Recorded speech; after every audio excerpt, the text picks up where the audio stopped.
یو پروګرام روان دی چې افغانان پښتانه بالکل بې تعلیمه کی او دا سلسله یعنې زه راته دا په یقین سره ویم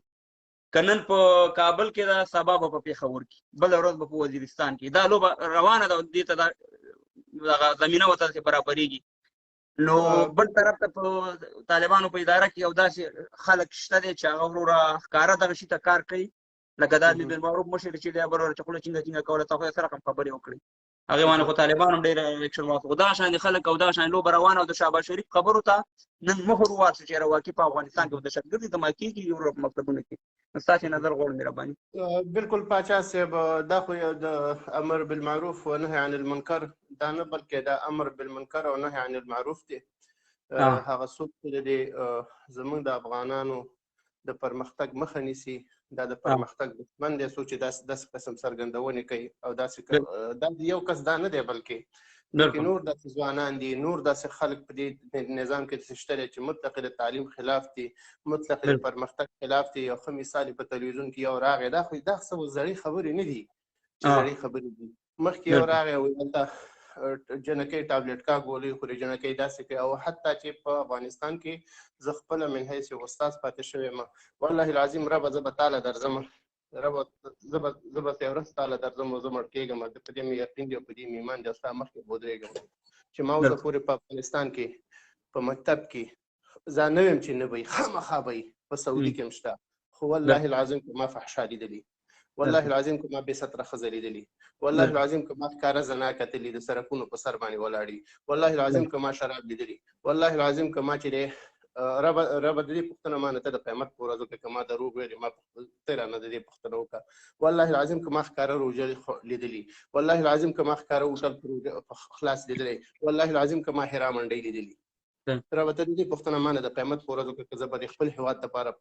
ناحقه غاړه بندوم ځکه چې ما نه د خپل عمل پوښتنه کېږي ما نه د هېواد پوښتنه نه کېږي ما نه د نېشنالټۍ پوښتنه نه کېږي ما نه د قومیت پوښتنه نه کېږي خو زه بیا هم د دې خپل نظام نه غوښتنه کوم چې ستاسو په صفوفو کې داسې خلک شته د دې تصفیه وکړئ هم د پرمختګ مخه نیسي هم پردیپال دي هم نورو خلکو ته کار کوي راځئ دا هېواد جوړ کړو راځئ دغه خپل صفوف پاک کړئ مرګ شته نن به ډېر ځای ډالر ولري نن به ډېر ځای تمدن ولري نن به ډېر ښه قدرت ولري ښه پاور به ولري خو یو ورځ به د دې الله مخ ته ودرېږو دغه کونډې ورنډې او یتیمان او ماشومان په زموږ او ستاسې ګرېوانونو ته دا رب په مخ کې لاس راچوي د ورځ د قیامت ورځ د محشر باندې صحیح. نو پاچا صاحب موږ بیا هم د خپل نظام نه دغه موجوده نظام چې راغلی که هر نظام موږ او تاسو خو چې دی چا خبره رعایت ولسي هر یو نظام کې راځي مجبور یو مکلف چې د چارواکي ګریوان ته لاس واچو خپل حق دې وغواړو مکتبونه خلاص کوي د خلکو امنیت ونیسئ د خلکو اقتصاد باندې کار وکړئ او دغه پردي پالان د پردو دپاره چې کار کوي د نورو دپاره چې کار کوي راځئ مړه د دې مخه ونیسئ الله ته ورتګ او تاسو ته ټول ښه معلوم دي ګوته په ګوته درته معلوم دي دا نه چې نه دي معلوم ځکه چې ولس پوهېږي نو ته پې زما نه ښه پوهېږي ځکه چې تا سره اقتدار دی تا سره قدرت دی موږ نه غواړو چې په افغانستان کې نوره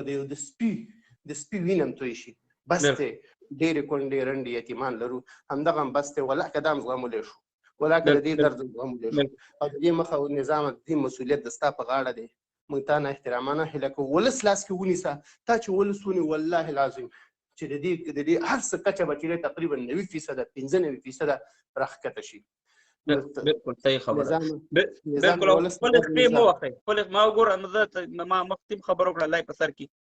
کله زر مسلح خلک پیدا شو دوه ډرون تیاری وي په دوه ورځو کې ټغر غونډې د افغانستان څه چې شي کولی شي پاچا صاحب همدغه خبرې زموږ زړه کړی که نه همدغه موږ ته ډېر زیات زور راکوي چې څوک وایي تعلیم مباح دی څوک وایي چې د تعلیم د سره شته دی نه څوک وایي چې قسم څرګندونې واورو پاچا صاحب چې بیخي په ژوند هم نه یې اورېدلې څوک وایي موږ د نړۍ نه ته چې ګوره نړۍ سره ځان سیال کوې ګوره زه د الله په کتاب درته ثابتوم چې تعلیم فرض دی الله په خپل کتاب کې څه وایي چې واعدوا لهم ما استطعتم من قوه